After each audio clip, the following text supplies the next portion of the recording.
ഇങ്ങ് വന്നേ. എന്ത്? ഇങ്ങോട്ട് നോക്കി. ഇത് തന്നെ സ്ഥലം. ഇനിയൊന്നും നോക്കാനില്ല, ഇവിടെ തന്നെ കുഴിക്കാം. ഞാൻ പോയി വണ്ടിയിൽ നിന്ന് ടൂൾ എടുത്തു. ശരി.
പഞ്ചരത്നത്തിൽ ഞാൻ ഈ പറഞ്ഞ സ്ഥലത്ത് ചെന്ന ധൈര്യമായിട്ടൊന്ന് കുഴിച്ചു നോക്കൂ സാറേ.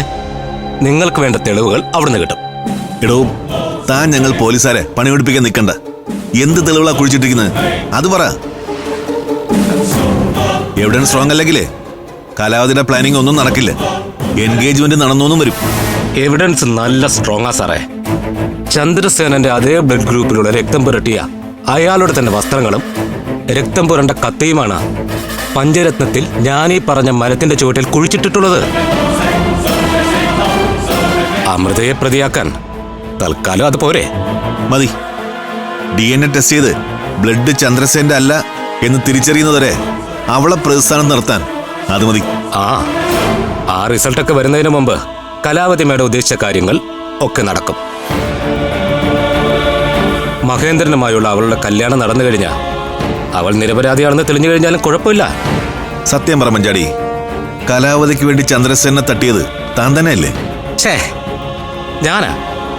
ഒന്ന് പോ സാറേ. അതിനുള്ള ധൈര്യം ഉണ്ടായിരുന്നെങ്കിലേ ഞാൻ ഇതിനു മുമ്പ് എവിടെയെങ്കിലും ഒക്കെ എത്തിയേനെ. സാരമില്ലടോ, ഇങ്ങനെയൊക്കെ തന്നെ എല്ലാരും തുടങ്ങുന്നത്. ഇതല്ലേ CSR പറഞ്ഞ സാധനം? അതെ അതെ, ഇനിയുണ്ട് ഐറ്റങ്ങള്. കുഴിക്ക്.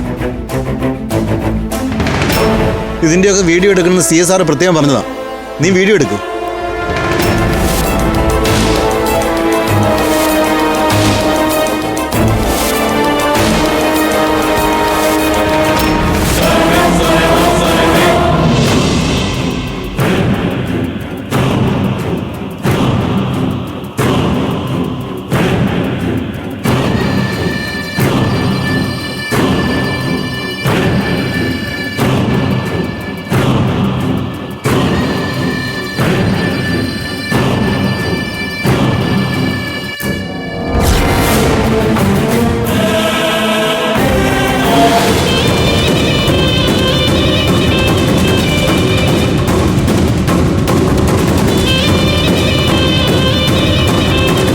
പഞ്ചരക്തങ്ങളെ കൊടുക്കാൻ കലാവതി മുൻകൂട്ടി പ്ലാൻ ചെയ്ത പദ്ധതിയാണിത്. ഇതെങ്ങനെയും പൊളിച്ചേ പറ്റൂ.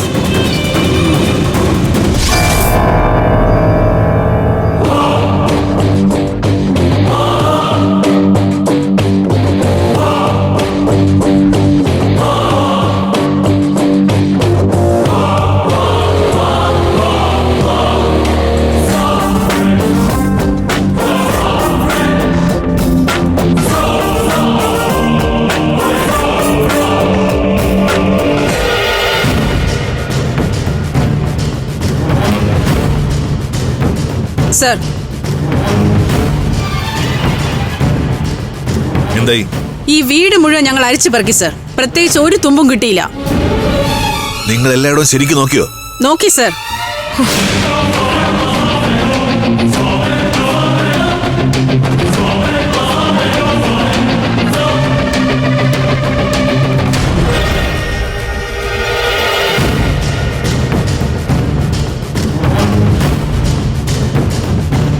ഈ വീട്ടിലെ ഫംഗ്ഷൻ മുടക്കിയതിനും ഞങ്ങളുടെയൊക്കെ വിലയേറിയ സമയം നഷ്ടപ്പെടുത്തിയതിനും നിങ്ങൾ സമാധാനം പറയേണ്ടി വരും സർ. നിങ്ങൾ തെറ്റായ സ്ഥലത്താണ് വന്നിരിക്കുന്നത്. പഞ്ചരത്നത്തിൽ നിന്ന് നിങ്ങൾക്കൊന്നും കിട്ടാൻ പോകുന്നില്ല. കാരണം എന്റെ മക്കളെ നിരപരാധികളാ.